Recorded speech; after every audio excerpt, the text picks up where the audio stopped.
Hey guys, it's Vida and today I've come up with a really delicious and moist chocolate cupcake recipe. These chocolate cupcakes are really chocolatey and are super good, can be made very easily.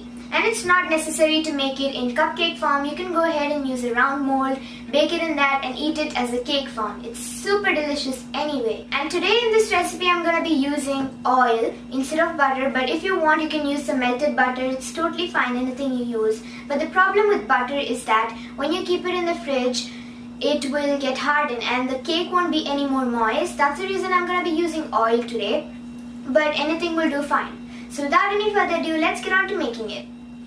First, we have to sift in all our dry ingredients, but before that, here in this bowl, I'm going to add in 1.5 cups of sugar. This is normal white granulated sugar.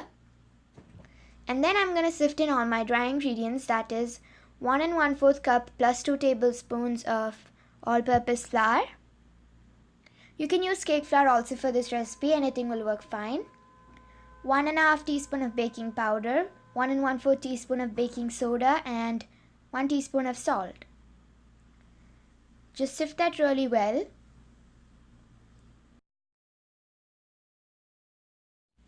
Then we'll also have to sift in 3/4 cup of cocoa powder. I'm using Hershey's. You can use any brand, but then it's always better to use a high quality brand. It will result in a really nice cake.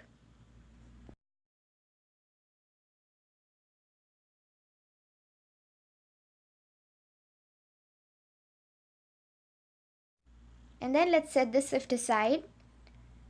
I'm just using a whisk and combining it really well together. For this recipe, we're not using any special tools like hand beater, stand mixer or anything. All we need is a whisk, or you can also use a spoon. Anything will totally work fine. Now that's whisked in, and into it I'm going to add in the wet ingredients, that is 2 eggs, 2 teaspoons of vanilla extract,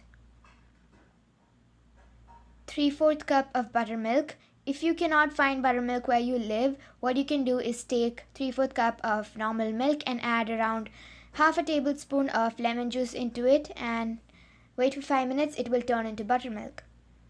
I'm also going to pour in 3/4 cup plus 3 tablespoons of oil and then just combining everything really well together.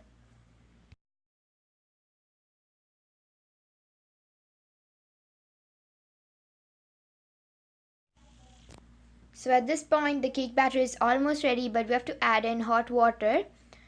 For that I have 3/4 cup plus 1 tablespoon of water boiling, and once it comes to a really nice boil, I'm going to pour that into the cake batter.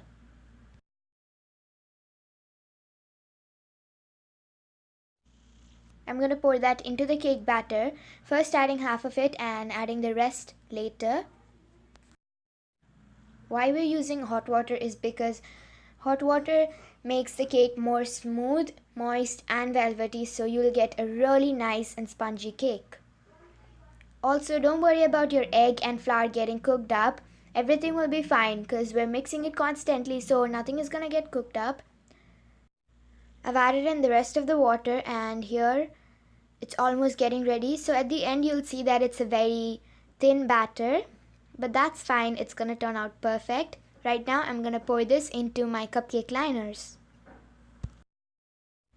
So here I have my cupcake tray and I have my cupcake liners also, and I've transferred the batter into another cup so that it will be easier to pour in. I'm just going to line my cupcake mold with the cupcake liners. If you don't have a cupcake mold, all you can do is just take a normal baking pan and pour all the same batter into the baking pan and just bake it, and it's gonna be totally fine. Now I have lined the cupcake mold with my cupcake liners. I'm just gonna pour in the cake batter. I'm pouring it around 3/4 full. Do not fill it all the way up because we have baking powder and baking soda in this cake, so it will rise really well. If you pour it all the way up, it's gonna overflow and it's gonna be a big mess. And I'm gonna pour in the rest of the batter into another 6-inch mold which I've lined with parchment paper. I had some extra batter, so I just did that. And I'm gonna keep my cupcakes in a preheated oven of 180 degrees for around 20 to 25 minutes, and the timing will differ according to your oven. Cupcakes don't need much time to bake as they're really small, so always keep an eye on it so that it doesn't get burnt.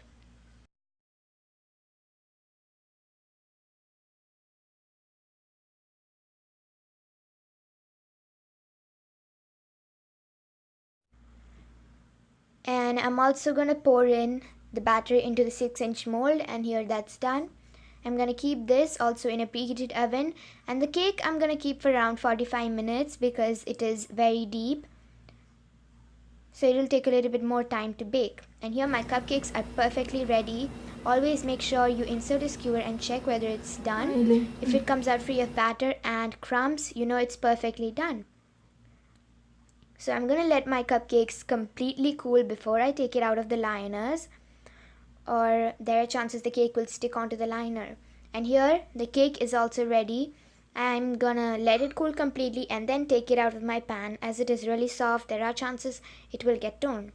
So here my cupcakes are completely cooled, and let me show you. I'm just gonna cut in and show. You can see how soft that is, and it's really chocolatey. I hope you liked it, and if you did, please don't forget to give me a big thumbs up down below. Also subscribe to my channel if you haven't yet. Thanks once again.